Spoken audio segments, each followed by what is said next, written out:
All right, solid steppers. Text to Titans. This is Miss Ward coming to you.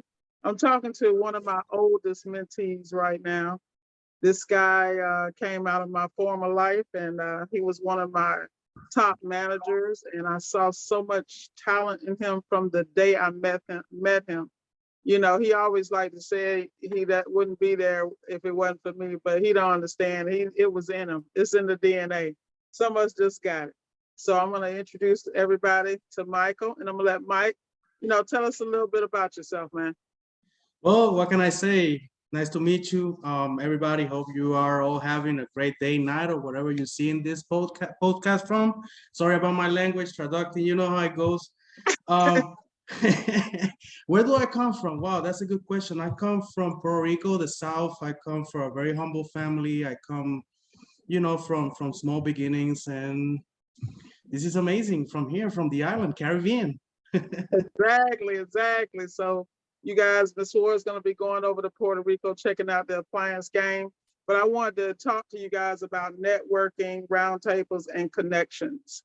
I mean, the beautiful part about life is you never know where you're gonna see people and what those future connections will be.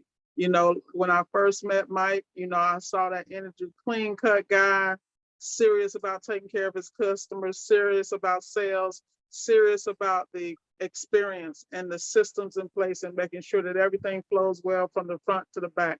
You know, he's seen it all. He's been in corporate, he's been on the franchise side, he's seen the promises that these bosses make you and never come through. So we're going to talk a little bit about that. So what do you think? You know, when I met you, you were a really clean cut guy. And you were a young guy when I met you. You're Yeah, still I a young. remember. I remember. I And remember.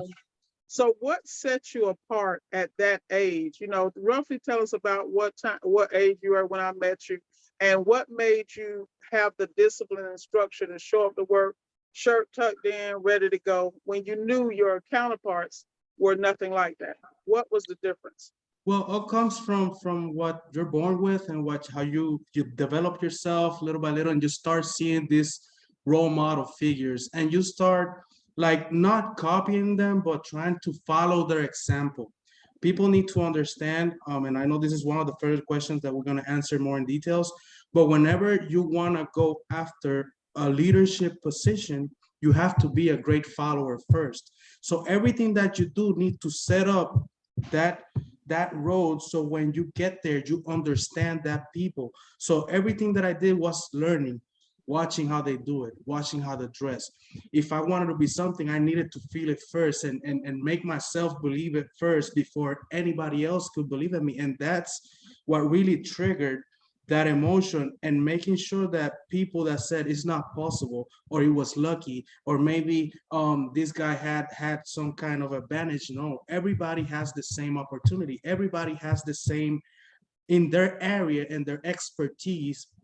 And if when they find out what they're good at, they have the same opportunity. We just has to work it out, make ourselves, put in positions that are a little bit uncomfortable at the moment, but those positions uncomfortable is what gonna develop us to be, where we at. And that's what really triggered making something possible out of something that they say it cannot be possible.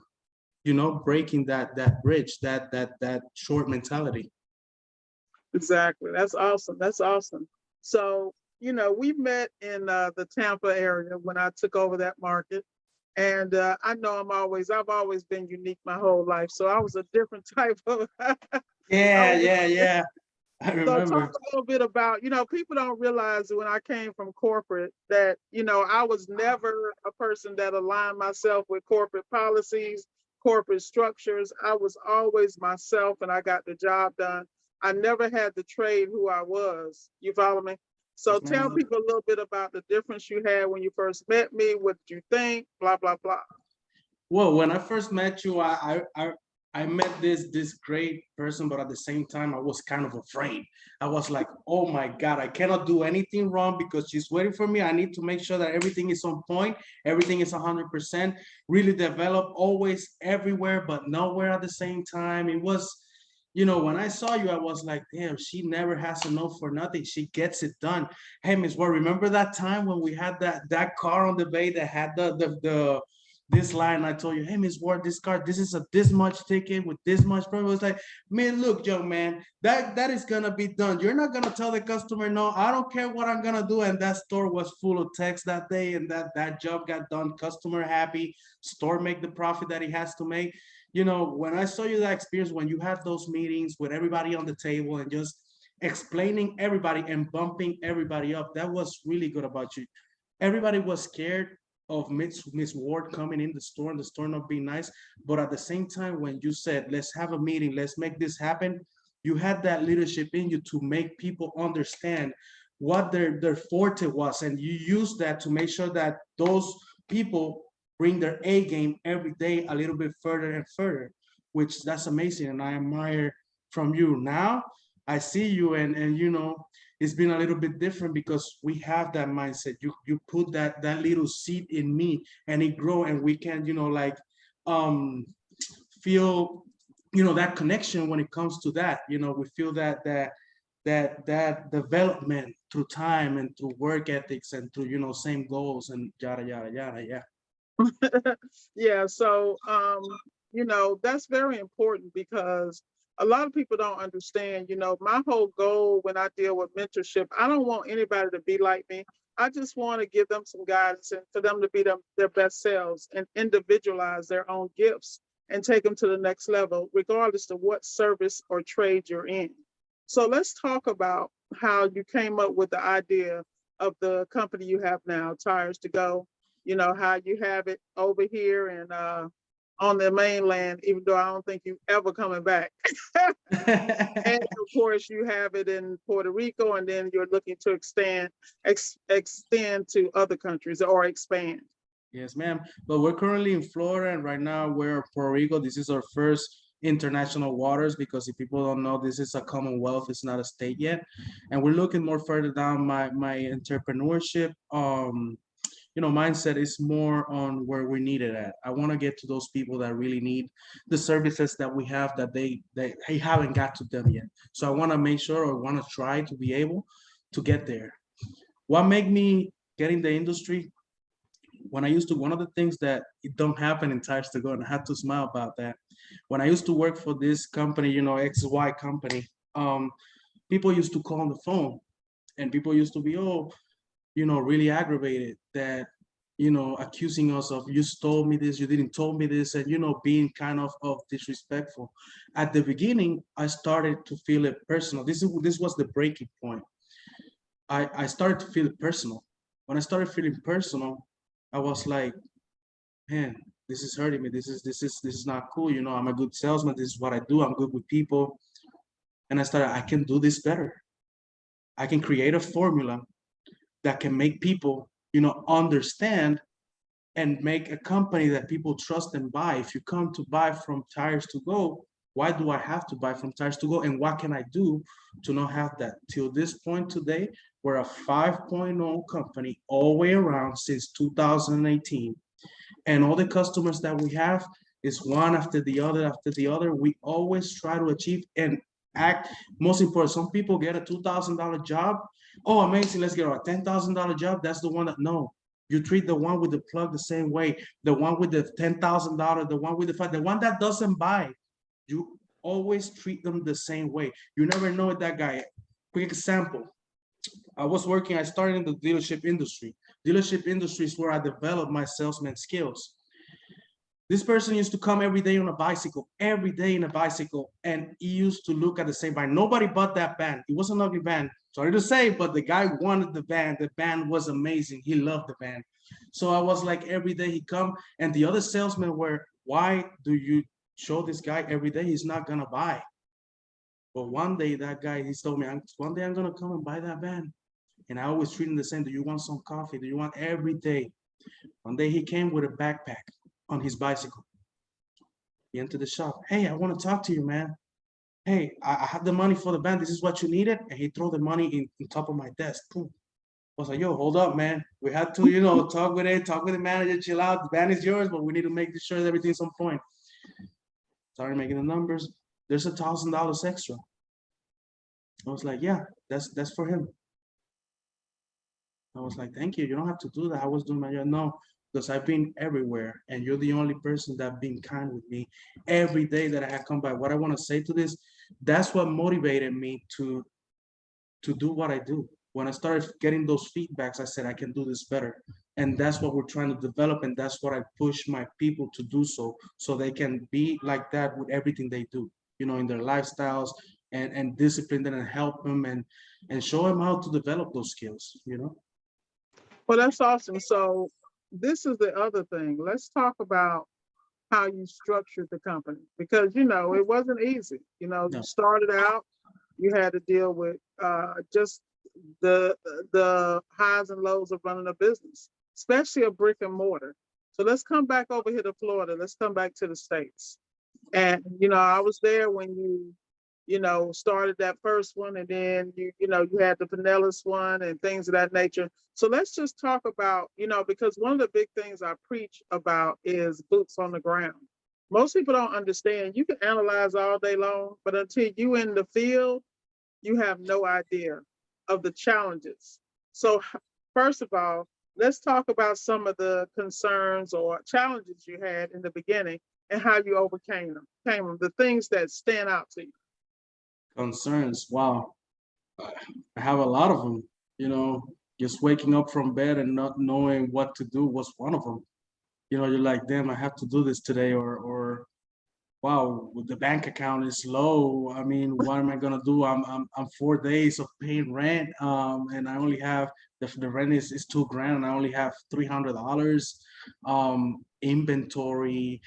I mean, my beginning was really, it wasn't hard. It was challenging. It was really challenging, because I come from a company where people, they don't, from the company I was before I started this, and they made things really difficult when it comes to pricing and all that. People used to, bump the prices up. If you saw a lug nut to TIRES2GO, I'm not gonna buy from you, stuff like that. And people used to close me doors just for that. So I was really scared at the beginning. My first order was like $1,000. And I was like, it was a few tires, and I started buying from one tire. I bought two. I didn't pay myself. I drove the company truck. I had a 98 Toyota Tacoma, because I sold even my sneakers on the back of my truck, my jewelry. I sold everything I could to get the company running. And it hurt me, because I was selling my sneakers, the Jordans that I used to buy in the trunk of my car, selling it cheaper than half a price, just because I needed to fix the tire machine, get it running, because I got a used tire machine. Getting the balancer, I didn't have balancer weights. Man, challenging. Everything was challenging, because it's a school. You're learning as you go. At least for me, it was that way. Every person is different. But I was like, damn, what am I gonna do now? Like, there's no money, there's no this, no bank loans. Till this point, there's no bank loans. Everything has been worked from the ground up. So big concern was more than money, was development, and sometimes not having the answer of questions that some people wanted. I didn't knew how to mount a tire when I decided, because I always been behind the desk and working with paperwork. So I never knew how to install a tire. And when I decided to open my own company, believe this, I had to mount tires, balance tires, work inventory, get on the floor to put the lift under the car, work with the customer, close the customer, charge the customer, get the sale, get another sale. If there's a problem, fix the problem. What I'm mounting on the outside, it was everything. I mean, everything comes with a package. I cannot give priority to one or the other, because each one of them taught me something different. You know, like having the trouble when I was crying with the money on the back, I was at them off my house, and early at 5:30 in the morning, I was like, damn, what am I gonna do? And at that time, I had to make a decision. And the decision was, I need to stand up, I need to man up, and I need to have this day. This day is gonna be mine. And this day is gonna set up for tomorrow. And I'm gonna make sure. And I woke up and I went to work, and that day I made it happen. I said, I'm not gonna leave this until I make this happen. And that's how we made it happen. It's a mentality thing. For me, at least for me, it was a mentality and a persistence thing. Get it done, get it going. Exactly. Exactly. So when you're dealing with the employee side, okay, because of course that's very interesting. That gets delicate, because you can pour into people, and you can see potential in people, they may not see in themselves. And, you know, just like we had our journeys, they have theirs. Of How do course. you, first of all, find employees and talent? How do you choose them? And how do you know who to invest in? Well, I look for the basics really. I don't look for people that are has college or I train people. For example, here in Puerto Rico, the oldest, the one that I have, it has 24, and that's the one that I have for just gonna manage the store in the east over here. He has 24 years old. When he came to the store, I look him in the eyes and I start asking him questions. He started as a customer. Then I told him, are you working? You should fill out an application just in case. When that guy came, I trained him. I saw his values. I saw where his standpoint is at, what he does he wants for life. What can I give him as well? Because this is the bad thing about, you know, us entrepreneurs. We do things expecting. You cannot expect, at least you make people do their things, but you cannot expect because it will make our job harder. I don't know if you with me with this that I'm saying, but from my point of view and experience, you train people, you give them the tools, but you don't expect, because if you expect, you're gonna have, you know, that feeling at the end of the day when something doesn't happen. So you guide people and you go with them little by little, teaching them, coaching them. Some people are not gonna make it, some people are gonna make it. Me, I look more into values, your honesty. How do you express yourself? I want you to be you. Every person is different. People that I don't click in, maybe you might click in with your attitude and your way of being. So that's what I look for. I look diversity. I look different mindsets, different histories. Yeah, I don't judge the book really by the cover. You know, I ask the questions that need to be asked, and I'm really, you know, skeptical, and I guide people, but I don't expect lawyers or doctors. I just go with the flow. If you're a good person and you want an opportunity and you want to learn, that's another thing about me. I don't like to control my employees or have them, no, you don't go anywhere. I've been backstabbed 100 times, you know, in this period of time. And like I said, you don't expect, because that's gonna happen. Some eventually some people are gonna go. So if some people, if I have the opportunity, you're my employee or somebody's my employee, and they have a great idea, and I earn their trust to tell me it's a good idea and I can invest in that idea, and I know already that's a good worker, I want that to happen. I don't want people to not tell me. So if they have a good idea, the next Amazon, I want to make sure that I'm part of it. Because Okay. the same way that I came from the mountain over there with snakes and frogs, you understand what I mean, and made it happen. I want to make sure that I'm in the process of another person trying to make it happen, so I can help him develop himself and he can help me develop myself, and we can, you know, expand a little bit more on different areas. That's just my way of thinking. Yeah, that's awesome though. That's awesome.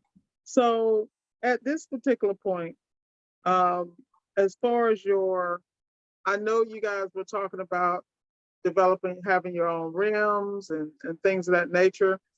Is that still something that's on the table or? Yes, ma'am, it is. Ma'am, it And is. so now you're talking about what we call private label, basically working with a manufacturer to create your product. Now here you are coming from where you are. You're at the point where you're brokering your own deals, your own brands. How did you transition from where you were to do that? How did you get comfortable with that? How did Well, that even come about? you start learning retail. When you learn retail, you learn a lot. You deal direct to consumer. So you start looking at what the market wants and what the flaws are in different areas when it comes to wheels or tires or pricing. Because sometimes people focus only on pricing, and sometimes it's not just the pricing, it's the service, product, the brand. The brand needs to be attractive. If you don't have an attractive brand or something that you're looking for, it's not going to be attracting. Our development is to make sure that we give not only the quality, but we have our own inventory. Our own inventory, why we want to do that? Because our franchises that come in the future, we want to make sure that we can provide them with the right tools under the company name to make sure that the profits are 100% when that investment comes in. Because if you're an investor, you want a franchise, you come to TIRES2GO. I want to make sure that the road is already paved. So when you come in, you just jump in the highway at 80 miles an hour, boom, and let's go. You understand what I'm saying? If I don't do those kind of things, if I don't get into that development that we're getting at, it's not gonna go there. Why I chose Puerto Rico? Puerto Rico is small, so I can control the inventory that's coming in difference from the United States, that is 50 something states, 51, right? 51 states. If we Mhm. do, they're gonna expect a big volume.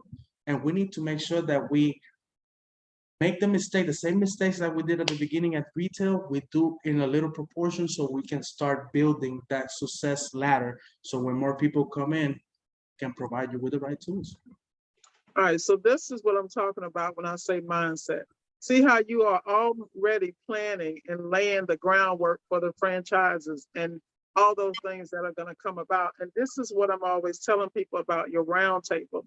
You got to be around people who are doing things. Say I want to do something like that. I can always pick up the phone and say, okay, Mike, I want to do the same thing, but I want to do it over here in appliance repair.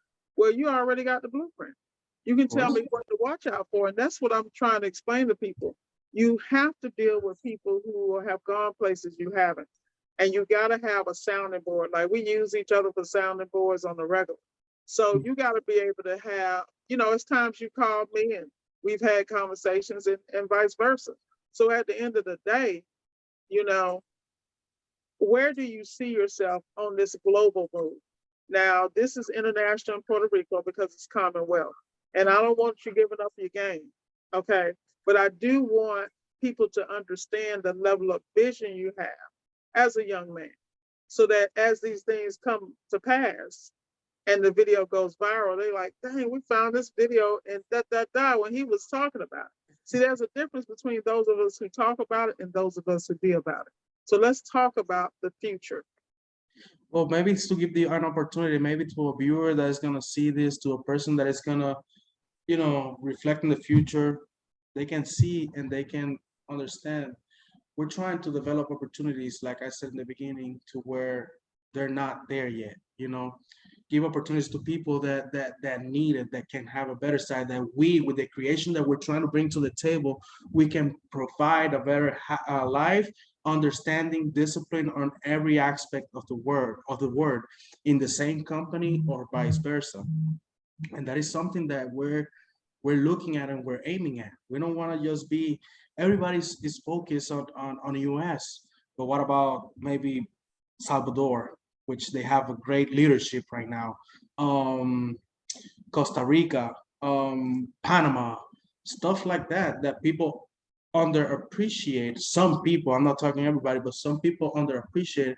What about if you go there and you make a difference to the people? Everybody look at oh, I wanna do $100 million, $200 million, but what about seeing some customer happy, maybe with some wheels on his car, and you be zero? What about an employee that can buy a house for their family because you provided a tool that they needed, indirectly or directly? Those are things that feel, at least me as a human being, and what I see more than any cash flow or money or anything earned, because success always pays off. You understand? Exactly. When not being a winner is not enough. You understand what I'm saying? Like, if you already have a good mindset, if you already have good people, behind your back, and you have their back as well, I think everything is gonna be fine. And that's my vision. My vision is not to be where we are. The United States is taken care of. That is taken care of. I'm not underappreciating that, because eventually there's hopefully 300 stores in the United States, nationwide. But what I'm saying is there's enough people already taking care of that area. Why wouldn't take care of the areas that need us? And that's my goal. I Exactly. think that's when entrepreneurship comes in. So let's talk about that. Now, when you're going into these areas that definitely need the services you provide, and at some point, I really want you to go in depth about TIRES2GO, what it is, what you guys provide, and things of that nature. But let's talk about the infrastructure, because if you're going into Panama or Salvador, these places, um, you as a businessman, you got to look at the infrastructure as far Of as course. transportation, shipping, labor, consumers, researching the demographics so you can provide a certain service, things of that nature. So at this particular point, do you feel confident, and how do you go about even critiquing? Say if today you had to choose a country to go into or a specific space, what would you have to put in place? Just a loose description of what you have to put in place to be able to transition make sure Puerto Rico is stable, make sure the United States is stable, what you have here, and then go into these other countries. Because of course that's a Yeah, whole nother different situation, because you're I dealing know with, it is. they're the same, but they're different. So how are you prepared for that? I mean, we're developing as we go. There's a lot of things more that I need to cover. We have the dollar exchange, for example. We have the taxes. Some places are different, for example. We need to find different distributors if we're gonna send our own inventory, or we're gonna make sure that the inventory is gonna be bought locally, which I would love to. That would be my first option. Um, it depends really on the moment and how the economy is doing. But how can I transition from that? I mean, we're prepared on just having people from here that want to travel, expand the knowledge, expand, getting franchisers would be my number one option. Get somebody, train somebody from that country, get it from that country, boom, do DBA and start doing our stuff from over there. Um, but really, man, I saw the movie The Founder, and for me, I would really like to be the same way. Get people that really need it. That's You what I would are love. you are the same way. You know what I And mean? That's why not you, you know? That's the whole deal. So tell us a little bit about Tires to Go and what you provide. well, Tires to Go, what we provide, we not only provide tires or wheels, we provide, we facilitate when it comes to, people getting their tires, at least tires, which is $1 billion industry. So they can get safe on a lowly payment rates. Some people cannot take an X Y amount at a time. And we provide that opportunity of those people, having a length of time with a series, with a series of services that will make sure that that equipment lasts and that equipment is taken care of for the time frame that they're making payments on that equipment. Somebody that cannot afford a $600 set of tires, he might be able to afford $12 a week, or maybe $70 a month. It depends on what country we're talking in. We're talking about the American dollar.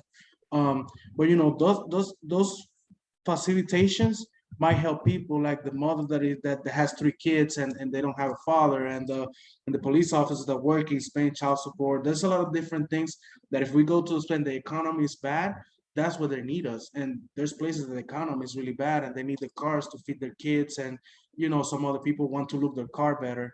So Tires to Go is focused on providing what people need at an affordable price, with the services to maintain and take care of the equipment that they're getting with us, so we can make sure that these people come back with good reference, or we spend the word to mouth, which we have is our number one referral, is marketing skill, is really the word to mouth, people saying these people is good, go to these people, buy to these people. um, and that's what Tires to Go is all about, making sure that the fundamentals that we already know, that we already have in us, are just restructured or reminded of, and we use them as our advantage, not only as a company, but as individuals, every single one of them, every single one of Outstanding, them. outstanding, outstanding. All right, well, we're gonna go ahead and wrap this up. It's been a great interview. The thing I like to do, if you want to let us know whether people can reach you or support you, you have an Instagram, Yes, ma'am. Facebook page. I'll put it in the links. Just shoot it to me in a text or email. And just give us the last word and where they can reach you at, Mike. Well, you can reach me at Facebook, Google, Instagram, pretty much everywhere. Everywhere. We're everywhere. We're gonna be everywhere. And one piece of advice we're gonna go: don't let anybody tell you. And this comes from me personally to you, whoever is gonna watch this. Don't let anybody tell you what you can be and what you cannot. You need to be smart about the moves that you're gonna do.